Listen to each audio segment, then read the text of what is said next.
Hey everyone, welcome back to the channel. So Indian Prime Minister Modi just made a big splash in Kolkata. He personally showed up at the port to commission 3 brand new, domestically built warships on the same day. We're talking a stealth frigate, a large survey vessel, and a dedicated anti-submarine warfare ship. Indian media went absolutely nuts, calling it a historic milestone for their maritime defense. Modi himself declared that India is done being a pure arms importer and is now striding forward as a self-reliant shipbuilding powerhouse with full indigenous design and production. The scene was grand, the rhetoric was maxed out, and the whole event was clearly designed to project strength and confidence. Grand ceremony. Full swagger on the surface, it looks like the Indian Navy is having its breakout moment, finally catching up with the big leagues. But let's be real for a second. Once you wipe off all that ceremonial glitter and propaganda gloss, what's the actual combat capability here? Is this genuine indigenous progress or just a shiny new wrapper on the same old global parts bin special that we've seen from them for decades? That's the question we need to dig into, because the reality behind the headlines is a lot messier than they want you to believe. I know a lot of you see 3 ships commissioned at once and think, whoa, that's impressive.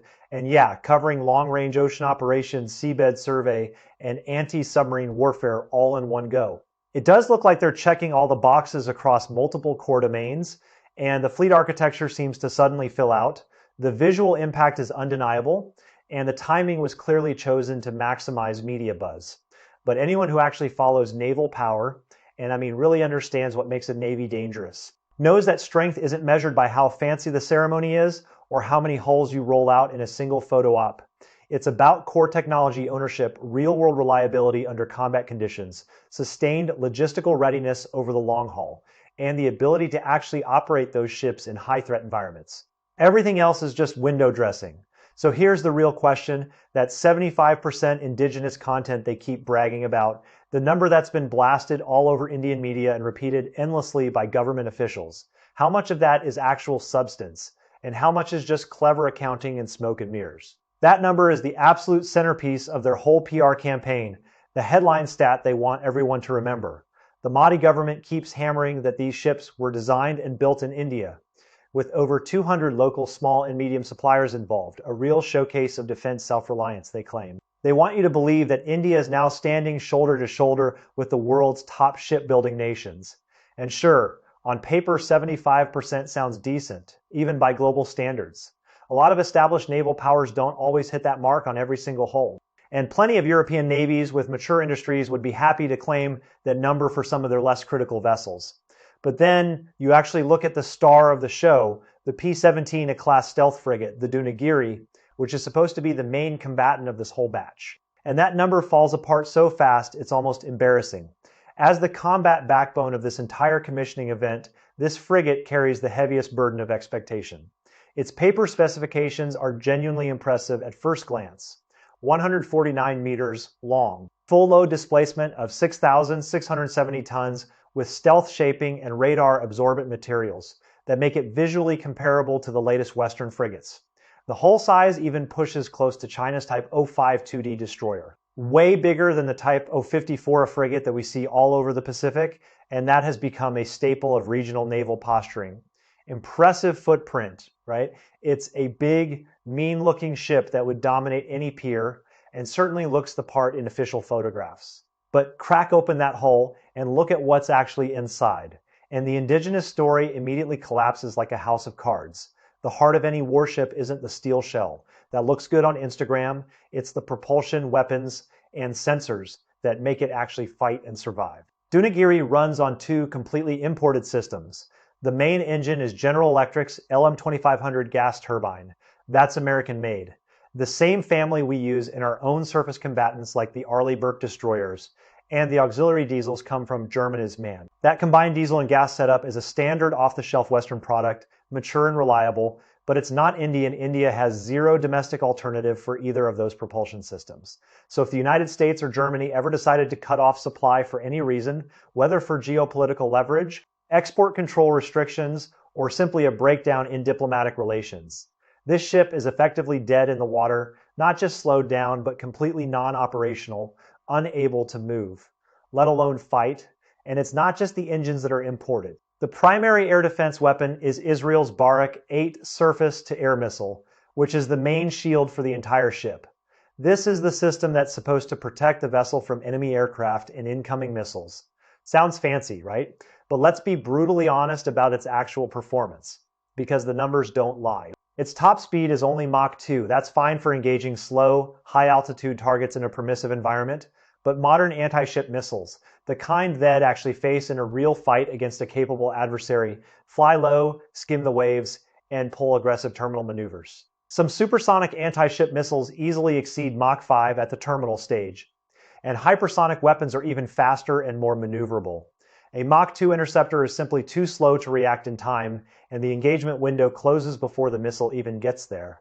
The math doesn't work, and in combat, that's a death sentence. Compare that directly to the Chinese type 054A frigate, which carries the HHQ-16B missile with a speed well over Mach 4, better range, better terminal agility, better resistance to electronic jamming, and a much higher probability of kill against low-flying sea-skimming threats that represent the most common and dangerous form of anti-ship attack.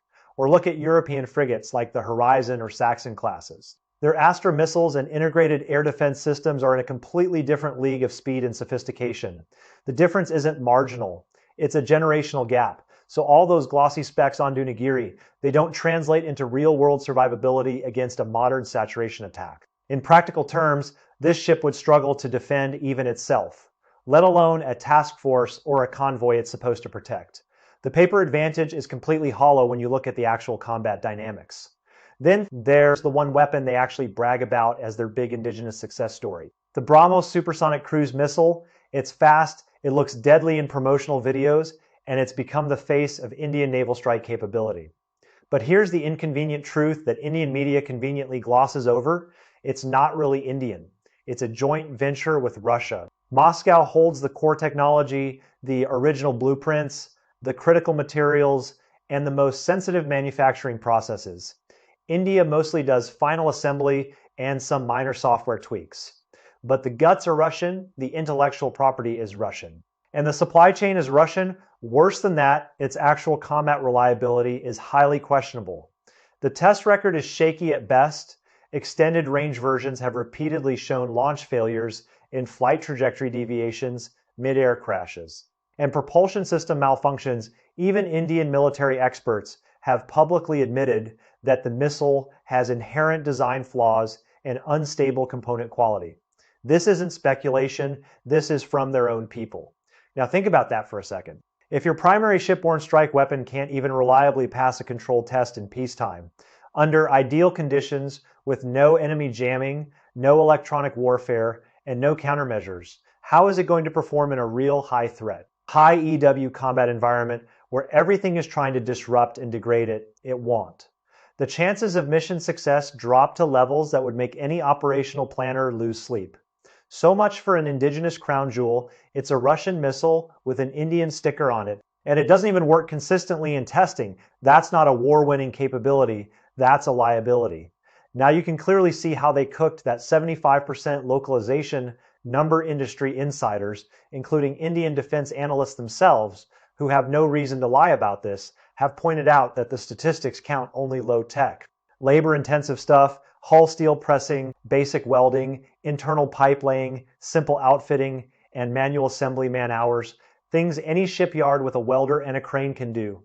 Things that don't require advanced engineering or proprietary knowledge. But the high-end systems that actually decide life or death in battle, gas turbines, phased array radars, combat management electronics, air defense missile launchers, precision navigation suites, electronic warfare systems. Not a single one is mass-produced in India. Every single one is imported from the United States. Germany, Israel, or Russia, this isn't a minor detail. It's the entire combat capability of the ship that's not self-reliance. That's assembling a top-tier gaming PC with your own case and power cables, then putting in an Intel CPU, an NVIDIA graphics card, and Samsung memory, and calling it a domestically produced computer. It looks fantastic on the showroom floor, and the specs on paper are impressive. But once supply lines are cut, or a component fails, or you need a replacement part, or the manufacturer issues a recall, the whole system is useless. No core technology ownership. No indigenous production capacity, no ability to fix or upgrade without foreign permission, just a steel shell floating on borrowed guts. And without that technological sovereignty, the ship is more of a floating target than a real warship, because in any prolonged conflict, it will break down and stay broken. And if relying on foreign suppliers for everything critical wasn't bad enough, their shipbuilding speed is nothing short of a disaster by any modern standard. Guess how long it took to finish that 6,670-ton stealth frigate from keel laying to delivery? Laid down in January 2020, launched after 2 years, and finally delivered only in late March 2026, that's a full 6 years of construction and fitting out. 6 years for one single frigate that is absolutely bottom of the barrel performance on the global stage. And it's not even close. By comparison, China's first type 054A frigate. Laid down in September 2006, commissioned in January 2008, took just 16 months from start to finish. Subsequent batch units rolled out in about a year, and at peak production they were launching multiple hulls per year, like clockwork, a pace that shocked the entire defense community. European shipyards, France, Italy, Germany, the UK, and Japanese and Korean yards all averaged 2 to 3 years for similar sized frigates. With some even faster for less complex designs, that's more than twice as fast as India. In some cases, 3 times as fast. So while India takes 6 years to deliver one ship, the rest of the world is building 2 or 3 ships in that same window, sometimes even more if they're really pushing production. And longer build times aren't just a schedule problem.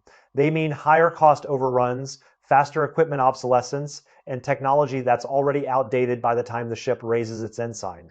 Think about it, the design was frozen years ago. The electronics were ordered even earlier, and by the time the ship finally enters service, the threat environment has evolved, new countermeasures have been developed, and the ship is already playing catch-up. Some systems on Dunagiri were designed a decade ago and are now several generations behind the current state of the art. Even Indian netizens have openly mocked this, pointing out that with an average 8-year cycle across their shipbuilding program, their rapid induction rhetoric is completely detached from reality. By the time one ship is ready, the world has moved on, and the ship is effectively obsolete before it fires a single shot. That's not modernization, that's throwing money into a very slow, very expensive hole. Now here's the real gut punch while they shout self-reliance from every podium and plaster it all over their newspapers. They can't stop spending billions on imported high-end foreign weapons right before this triple commissioning ceremony. Modi and French President Macron finalized a massive fighter jet deal, $360 billion for 114 Rafale fighters and naval variants. That's the single largest fighter purchase in Indian history, bar none, and it dwarfs almost any other defense contract on the planet. On the submarine front, their conventional submarine programs are fully tied to French technology transfer, with detailed technical assistance and co-production agreements that keep India dependent on French yards for decades. Upgrades on older Russian-built boats and ongoing BrahMos maintenance are still completely dependent on Moscow. So the real Indian model is build the hull locally, bolt on as many foreign subsystems as possible, and cherry-pick suppliers based on convenience. France for premium fighter aircraft, Russia for legacy systems and missile tech, Israel for air defense, the United States and Germany for engines. It's a global shopping spree dressed up in a domestic flag, with the patriotic rhetoric dialed up to 11. Now, I know some people will say, hey, every country imports military technology at some point. Even the United States has allied systems on some platforms, and that's true. But here's the critical difference: when we import or co-develop, we do it to learn, absorb, and eventually replace with our own indigenous solutions. We integrate foreign tech temporarily while building domestic alternatives, and we invest heavily in research and development to close the gap. India does the exact opposite. They import permanently with no serious effort at deep research and development or long-term substitution. They just keep buying and assembling, year after year, generation after generation, never actually developing the domestic industrial base that would make them independent. That contradiction, hyping an ultra-high localization rate while staying utterly dependent on foreign core systems for every single combat critical function, makes a complete mockery of any genuine naval modernization. It's not a strategy, it's a habit. You can pile up hulls quickly and hold as many ceremonies as you want, but industrial depth, skilled personnel, and logistical sustainability aren't things you can purchase with a checkbook. And the numbers here are genuinely alarming, not just minor issues that can be fixed with more funding.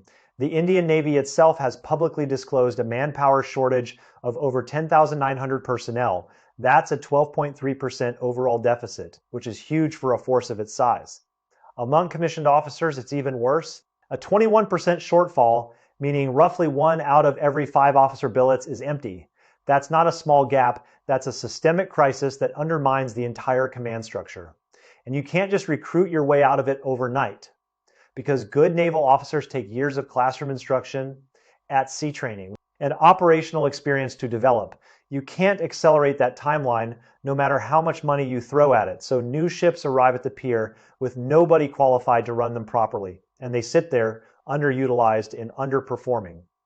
Worse yet, overall fleet combat availability. The percentage of ships actually ready to fight at any given moment is only 64%. Compare that to the United States Navy, the Chinese People's Liberation Army Navy, or major European and Japanese to Korean fleets, where frontline destroyers and frigates routinely hit 85% or higher, with some elite units even breaking 90%. That 20-plus point gap represents a chasm in actual warfighting capability.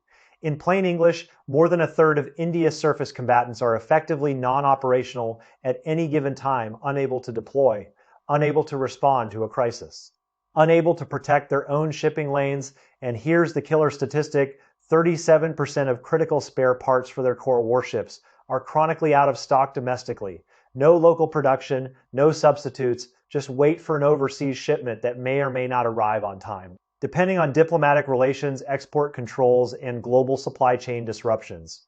So in a real shooting war, if a ship takes damage or a system breaks down, it stays broken, sitting pier side, completely useless. You can't patch it with duct tape and hope for the best.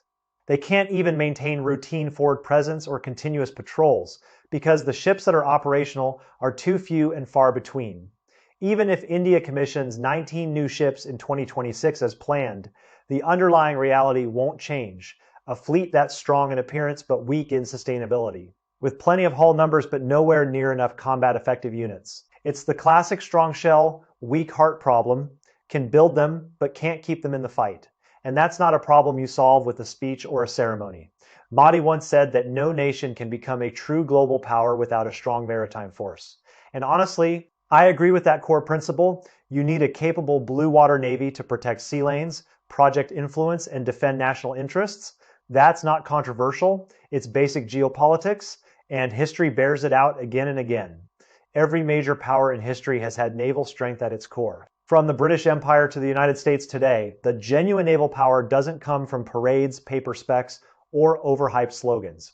Real strength lives in indigenous supply chains, where critical components are manufactured at home and are always available regardless of international politics or diplomatic tensions. It lives in deep talent pools, where every watch station has a trained, experienced, and qualified operator ready to respond under pressure, without having to wait for foreign training programs. It lives in robust logistics, where repairs happen fast, spare parts are fully stocked, and operational readiness is maintained day in and day out, not just for a single ceremony, and most importantly, it lives in continuous technological iteration, where you upgrade your own systems on your own timeline without begging foreign governments for export licenses or waiting years for delivery without having to compromise on sensitive technology transfer. Look, I'll give India credit where it's due. They have genuine ambition, and they're throwing serious resources at naval expansion and indigenous shipbuilding. That strategic vision and willingness to invest deserve at least some respect, because many countries don't even have that level of commitment. But there's an enormous gap between ambition and execution, decades of industrial foundation building, technical evolution, personnel development, and institutional maturity that can't be fast-forwarded. You can't buy a century of experience in a decade. That gap cannot be crossed by a single 75% localization PR stunt, or one flashy triple commissioning photo op, or a few speeches from the Prime Minister. It's going to take sustained effort over generations, and right now, India is not on that trajectory. Right now, the Indian Navy looks like a well-decorated player in expensive imported gear, imposing from a distance. But fragile and hollow once you look inside. They can inflate their fleet size on paper, but they can't forge real combat lethality.